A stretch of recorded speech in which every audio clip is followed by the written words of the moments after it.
In this video, we will provide a comprehensive summary of the chapters in the Code of Criminal Procedure, CRPC, of India, enacted in 1973. The Code of Criminal Procedure is a crucial legal document that governs the procedure for the investigation and trial of criminal cases in the country. Let's delve into the key aspects of each chapter in order. Here in this video, we'll summarize Chapter 1 to 20 of the Code of Criminal Procedure, 1973 India. Chapter 1 Preliminary. Chapter 1 lays down the preliminary provisions, definitions, and scope of the CRPC. It defines important terms used throughout the code and sets the stage for the subsequent chapter's implementation. Chapter 2 Constitution of Criminal Courts and Offices. This chapter deals with the organization and establishment of criminal courts and offices. It specifies the powers and jurisdictions of various criminal courts, such as the High Court, Court of Session, and Judicial Magistrate. Chapter 3 Powers of Courts.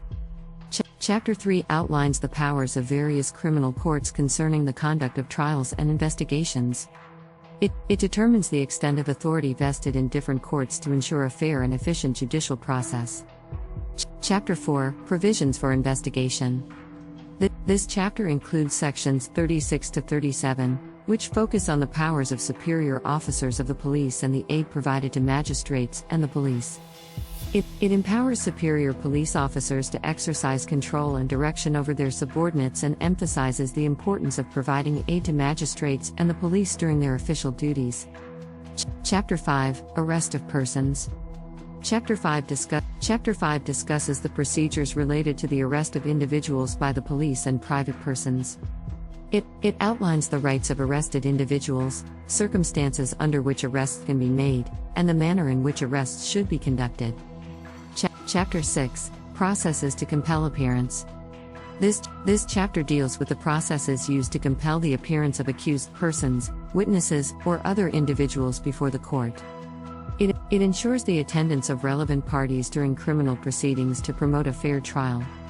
Chapter 7 Processes to compel the production of things. Chapter 7 covers the issuance of orders to produce documents, records, and other relevant items during criminal proceedings. It ensures the availability of necessary evidence and materials for a comprehensive trial. Chapter 8 Security for keeping the peace and for good behavior. This chapter focuses on measures taken to ensure peace and good behavior by individuals involved in criminal cases. It provides a legal mechanism to maintain public order and tranquility. Chapter 9 Order for maintenance of wives, children, and parents. Chapter 9 discusses the court's powers to issue maintenance orders for wives, children, and parents in certain cases. It aims to provide financial support to dependents who are unable to support themselves. Chapter 10 Maintenance of public order and tranquility. This chapter outlines the preventive measures that authorities can take to maintain public order and tranquility. It empowers law enforcement agencies to prevent potential disturbances and maintain peace in society. Chapter 11 Preventive Action of the Police. Chapter 11 explains the powers and procedures for the police to take preventive actions. It allows the police to proactively address situations that may lead to the commission of crimes. Chapter 12 Information to the police and their powers to investigate. This chapter deals with the receipt and recording of information by the police and their authority to investigate criminal offenses. It outlines the steps taken by the police during the investigation process. Chapter 13 Jurisdiction of the Criminal Courts and Inquiries and Trials. Chapter 13 lays down the jurisdiction of various criminal courts based on the nature and severity of the offenses. It determines which court has the authority to hear and decide specific criminal cases. Chapter 14 Conditions requisite for initiation of proceedings. This chapter specifies the conditions and prerequisites necessary for the initiation of criminal proceedings. It ensures that legal action is taken only when certain criteria are met. Chapter 15 Complaints to Magistrates. Chapter 15 outlines the procedures for filing and dealing with complaints before magistrates. It provides a mechanism for individuals to seek redressal for offenses committed against them.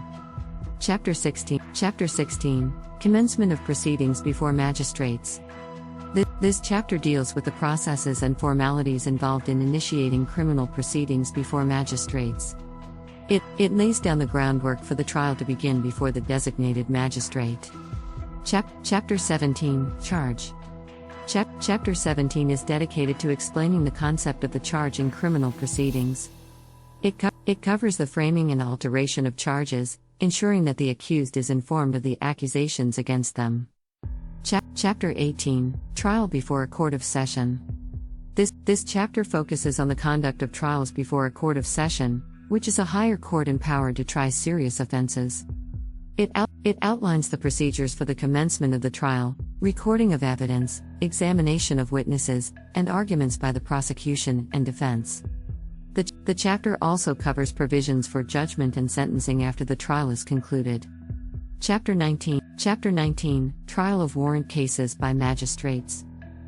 Chapter 19 deals with the trial procedures for cases where the court issues warrants for the arrest of the accused. It outlines the steps involved in the trial, including the framing of charges, examination of witnesses, and recording of evidence. The chapter emphasizes the need for a fair and impartial trial in cases where the accused is arrested on a warrant. Chapter 20 Trial of summons cases by magistrates. This chapter pertains to the trial procedures for cases where the court issues summons to the accused, instead of arrest warrants. It outlines the process of summoning the accused to appear before the court and the subsequent trial proceedings. The chapter emphasizes the importance of ensuring the presence of the accused during the trial. You will learn about all chapters of the Code of Criminal Procedure, 1973, India, CRPC with section detail in upcoming videos. From chapter 21 to 37 has been summarized in the next video. Link has been given in the description below. Comment below for suggestions or any other related videos you would like to watch. Please like and subscribe if you want an update on complete chapter in detail with the sections.